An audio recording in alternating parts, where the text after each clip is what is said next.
Homeboys come back and they sprayed them up, right? Killed them. That same thing, to me, I wrote in my book, and I use as an example, right? That just like in movies, we have real life scenarios that play itself out later, okay? Because what happened with Orlando Anderson, we leave the fight, Pac get into the fight, and the whole entourage is the film shows from the MGM is fighting Orlando Anderson, kicking him and everything, he's down. So what is Orlando Anderson gonna do? He's a Crip. He's gonna go back and grab his homeboys to come back to do what? Get revenge. Right. Same exact thing that happened in the movie. He got beat down, kicked down, go get his homeboys, come back, get revenge. Shoot them all up, okay? I'm not saying that Orlando Anderson wasn't the shooter, because I don't... It is 11:15 p.m. on September 7th, 1996. Tupac Shakur is sitting in the passenger seat of a black BMW 750IL on Flamingo Road in Las Vegas. He has just left a Mike Tyson fight. He is 25 years old. He has sold over 5 million copies of All Eyes on Me. He is, by every measure, at the top of the world. Then a white BMW 200 Series pulls up to his right. The window rolls down, and someone fires. 6 shots, 4 connect, 2 in the chest, 1 in the arm, 1 in the thigh. 6 days later, Tupac Amaru Shakur is dead. But here is the thing that nobody ever properly tells you. The shooting didn't start the end. The end had been building for months.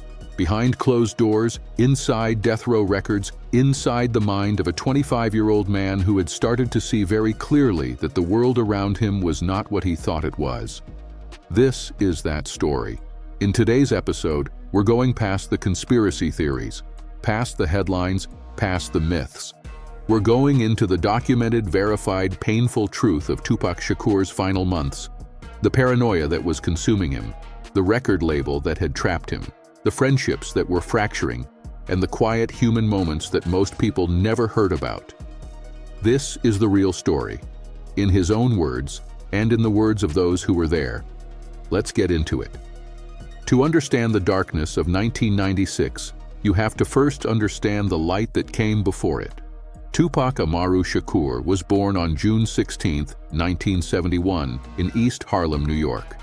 His mother, Afeni Shakur, was a Black Panther activist who was on trial for conspiracy charges while pregnant with him. He entered the world already carrying a political inheritance most people never asked for. By 1991, his debut album Tupacalypse Now announced someone who was not just a rapper, but a voice, raw, urgent, angry, and real in ways that made the music industry deeply uncomfortable. In 1995, after serving 8 months of a sexual assault sentence he maintained he did not commit, Tupac was released on a $1.4 million bail bond posted by Suge Knight and Death Row Records. The price of that bail was his signature, 3 albums, delivered to Death Row. By early 1996, All Eyes on Me had sold 5 million copies, and Tupac was simultaneously the biggest rapper on the planet and a man with almost no freedom. Behind the fame, the sold-out shows, the magazine covers, and the gold records on the wall, something much darker was quietly destroying everything, and more like a man trying to warn the world about something. This man here is responsible, Papa G, getting a lot of press out about you all. Let me ask a comment about one of the things that I read. Certainly you're here at the family now. You all call this a family. What's it mean for you to be here with Death Row? It means that I have to give my 110% so that all the rappers under me can give their 110%, so that everybody else, all the peer rappers like the Dogg Pound or Snoop, to give their 110%. Suge give his 110%, Papa G give his 110%, and that's what makes Death Row Death Row. That's what makes us have record-breaking album sales and things like that, is we give 110%. So for me, it's good. It just means that, you know, I'm somewhere where if you're persistent and efficient, you get rewarded, and that's what everybody wishes for. Your focus seems clear. I think, like you said, being in maximum security, certainly there's a lot of things for one's head and one's focus and desires and dreams.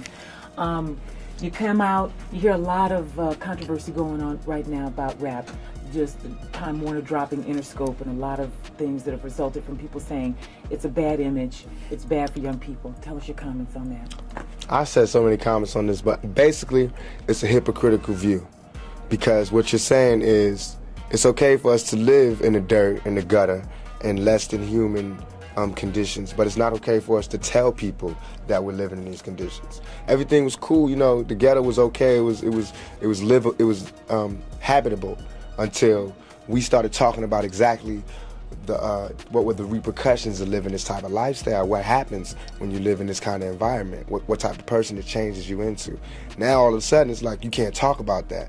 But this is what we live in. We don't have a choice. You know what I mean? It's either we really kill people, do dope, sell dope, and have murders and do all this crazy stuff, or we talk about the fact that we got so close, man. If it wasn't for this rap thing, we would really have to do A, B, and C. You know what I mean? And that's not good. That's not nothing to look up to, but that's the truth. That's how it is, you know. Every human being inside your chest or your stomach or whatever, we're all given from God the survival instinct. And everybody has to live. Self-determination. You have to live. You have to be able to live and survive and live like a human being, not like an animal. So whatever it takes to live like that is what happens, whatever it takes. If you put Bob Dole in those conditions, he would do the same thing. So would C. Dolores Tucker. If she wasn't so rich, she didn't have the pearls, and she didn't have the NAACP backing her up, and all these conventions and coalitions backing up, and she was by herself, and she was on welfare, she would love our music, because she would know what this music breeds. She would know where we from, what we talking about. But from where she at, she can't understand and not understand where they coming from, because now that I got money, it's hard for me to hear a lot of the stuff that we got to listen to. But I can't be a hypocrite, though. I got to understand it's only a few dollars that's keeping me from being that right there. Image is everything. Papa G is taking good care of you guys, you know? Tell me what it means to have George Price behind you all.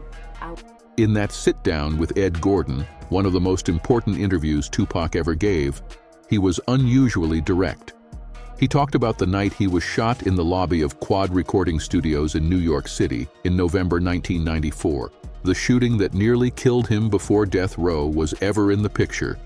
He said that in those moments after being shot, lying on the floor of that elevator, what he felt more than pain was clarity. He knew who was in that building. He knew who hadn't warned him. And he said that silence told him everything he needed to know about the people around him. I had to reevaluate everything, he said. Everybody I thought was solid, I had to look at them differently after that.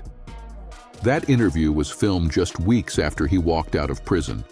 And what's striking is not just the content, it's his eyes. There is a stillness in Tupac's face in that interview that wasn't there before. A hardness, an awareness. We don't even get caught up in that type of shit. All right, man. Can we talk about Death Row East? What is exactly happening, and what can we expect from it? You believe in God? Certainly. Believe in Death Row East.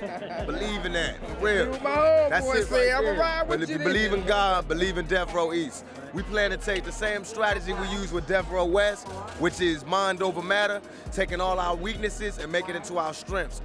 We know that we got strength in numbers. We already run the streets out here. So now we just gonna help some of these brothers get their money on, because we know they got talent. We got the ways to make them use their talent to the maximum effect. And that's what this is about. Everybody rap. We don't rap. We rap to make money. We do business. Ain't no other record company out there that sold as many records as we did. We outsold Bad Boy, LaFace, every black record label out there, we outsold them in 1 year. And I'm a convict, and my homeboy just got off a murder case. So that tell you that it's pure talent, no hype. We don't got no all-American smiles. They don't even want to buy our record, but they gotta buy our record, because we represent the street. So Death Row East is gonna be a personification of what we did on the West Side. We're gonna do it to the East Side, and we're gonna prove once and for all that all these people talking about an East Coast, West Coast war, they like the Judas was to Jesus. They only here to cause confusion. We here to bring money and to bring change. They here to cause confusion. All these weak rappers, Nas, all these suckers, they battling off of East and West like this is a game. This ain't no game. If this was chess, we'd be yelling checkmate 3 years ago, because we've been beat these. It's not a game. We out here trying to help our people make money. We trying to get out of this 3-strike circle they got us in and start getting our papers on. So that's what we doing. By strength in numbers, we coming to the East Coast to prove there is no fear, there is no problem, there ain't nothing but opportunity. And the opportunity is overthrow the government y'all got right now, which is Bad Boy and Nas and all that bullshit, and we will bring a new government here that will feed every person in New York. Like a man who had looked directly into something most people spend their entire lives avoiding, and come out the other side knowing things he could never fully explain to anyone. Now we get into the part of this story that most documentaries either skip or only half tell. Because what was happening inside Death Row Records in 1996 was not just a record label. It was, according to multiple former employees and artists who have spoken on record over the years, an environment of extreme pressure, control, and what some described as outright fear. According to journalist Cheo Hodari Coker, who profiled Tupac for Vibe magazine in April 1996, one of the last major profile pieces written while Tupac was alive, Tupac in those final months was recording at a pace that could only be described as a man in a race against time. He completed the Don Killuminati, the 7-Day Theory, the album he recorded under the alias Machiavelli, in an extraordinary 3 days of sessions. 3 days, 11 tracks, an entire artistic statement. And when you listen to those songs, the picture they paint is deeply unsettling. I can't breathe. You couldn't breathe because that lung, you couldn't get air, you know. And that was the last thing I ever heard him say. Used to live right down the street. We filmed Juice down the street. You know what I'm saying? We filmed above the rim around, like about 10 blocks from around here. This big back there is the gate. You can picture your boy just sitting here like, yo, we ain't going back to class. You going back to class, man? Corrupt, he was young. Corrupt was kind of wild back then, man. But Corrupt was my boy, man. Corrupt was a good dude. But he got out of line. I'll never forget this. We were on tour, and we were in New Orleans. Got out of line. Yeah, man. We're in New Orleans, and they would do stuff like this. They would take away their privileges. They wouldn't pay them, or they couldn't eat, or they would take off their Death Row pendant.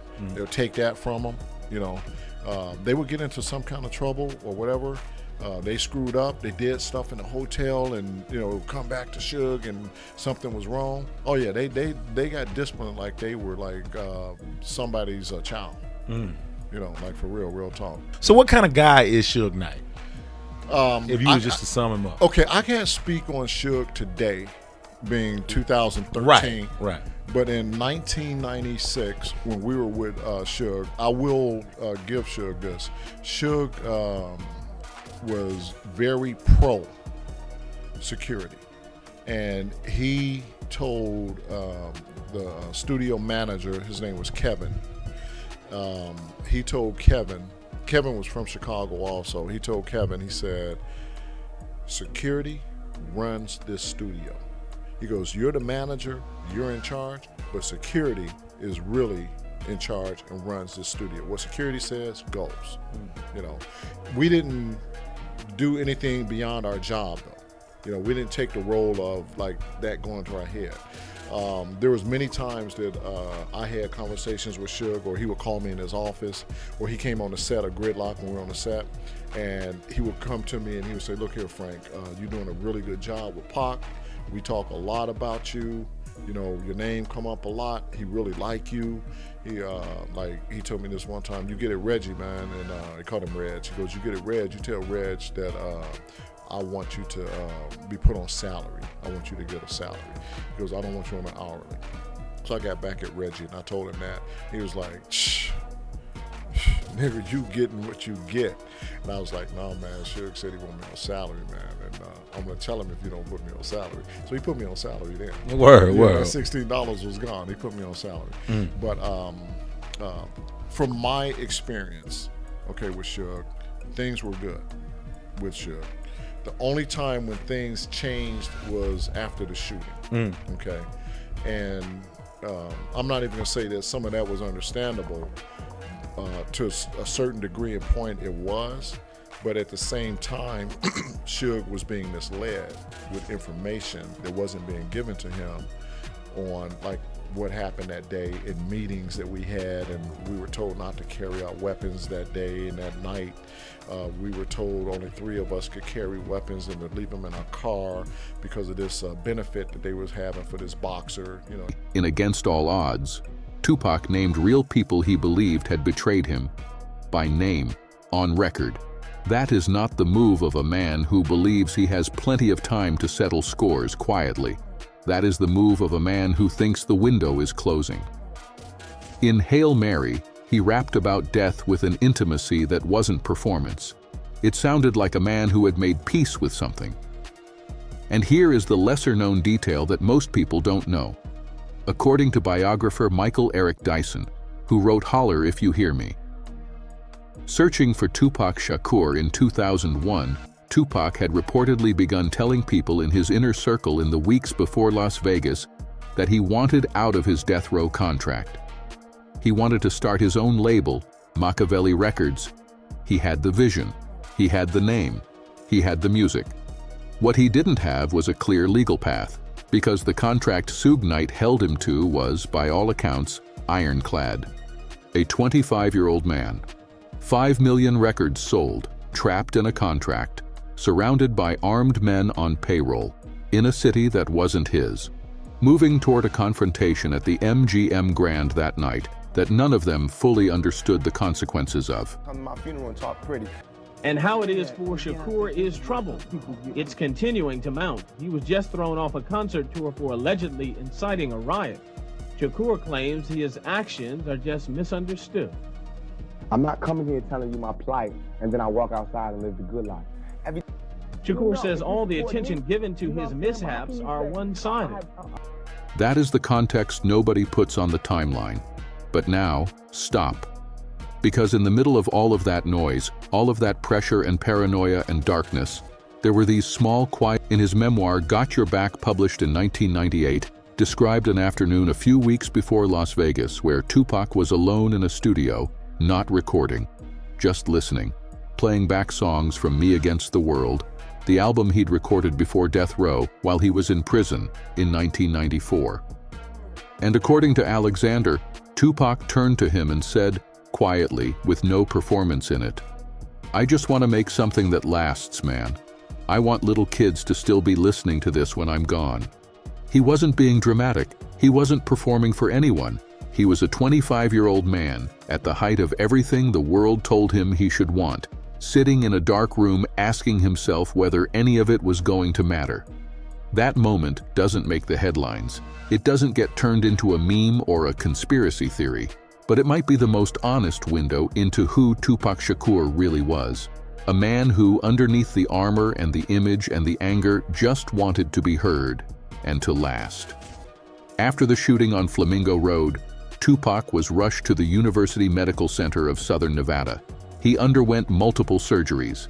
His right lung was removed in an attempt to save his life.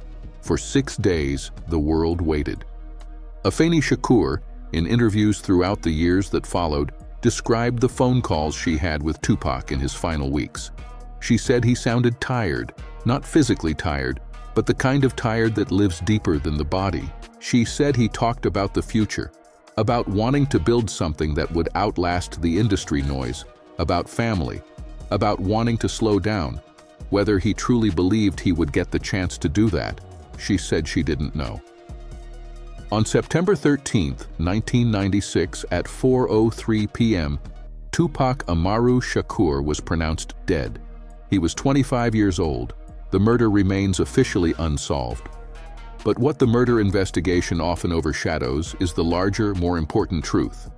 In the last 12 months of his life, while fighting legal battles, a controlling record deal, paranoia, betrayal, and the physical aftermath of being shot 5 times, Tupac Shakur recorded over 150 songs, 150 songs, in 12 months, much of which was released posthumously and is still charting today. That duality, creating his greatest work while falling apart, is what separates Tupac from almost every other artist in the history of recorded music. He didn't wait until he was okay to make great art. He made great art because he was not okay. And that is the part of his legacy that gets buried under the conspiracy boards and the murder theories and the posthumous release debates. The music, the message. What he was actually saying about what it meant to be young, black, ambitious, vulnerable, and alive in America. He was telling the truth the whole time. We just weren't listening carefully enough. Standing here in 2026, nearly 30 years after that night on Flamingo Road, Tupac Shakur is not a memory. He is a living presence. His catalog has surpassed 75 million records sold worldwide. He became the first solo artist to debut a #1 album on the Billboard 200 posthumously, not once, but multiple times. The Tupac Amaru Shakur Foundation, established by Afeni before her own passing in May 2016, continues to provide arts education programs to young people across the United States. Kendrick Lamar, the most critically acclaimed rapper of his generation, has cited Tupac directly as the reason he believed rap could be literature. J. Cole, Nipsey Hussle, Nas, Drake, Jay-Z, all of them carrying something Tupac passed on. But beyond the sales figures and the influence charts, what Tupac Shakur left behind is something rarer than any platinum record. He left behind a mirror, a reflection of an America that most people were deeply uncomfortable looking at. Poverty, police violence, systemic failure, impossible choices, and the unbearable pressure placed on young black men who dared to want more than what the world had assigned them. He made that reflection impossible to look away from. He was not a perfect man. He was a complicated, conflicted, brilliant, frightened young man who burned so intensely that the world simply could not hold him long enough. And perhaps that is the most honest thing we can say about Tupac Amaru Shakur. He didn't just change hip-hop. He changed what hip-hop was allowed to say, and who it was allowed to say it for. What you just heard is not the Tupac of the conspiracy boards or the posthumous album debates. That was the Tupac who sat alone in a studio at 25 years old, listening to his own music, wondering if it would last, and whose answer 30 years later is an absolute, undeniable yes. Now I want to hear from you. Drop this in the comments. Do you believe Tupac could have walked away from death row if he had survived that night in Las Vegas? And do you think the music industry or the people around him failed him? I read every single comment. Let's talk about it. If this story hit different, if you felt something, hit that subscribe button and turn on notifications. We don't do gossip here. We don't do clickbait. We bring the real stories, the documented truth, the human side of the legends who shaped the music you grew up with. There are more stories like this one coming, and we are just getting started.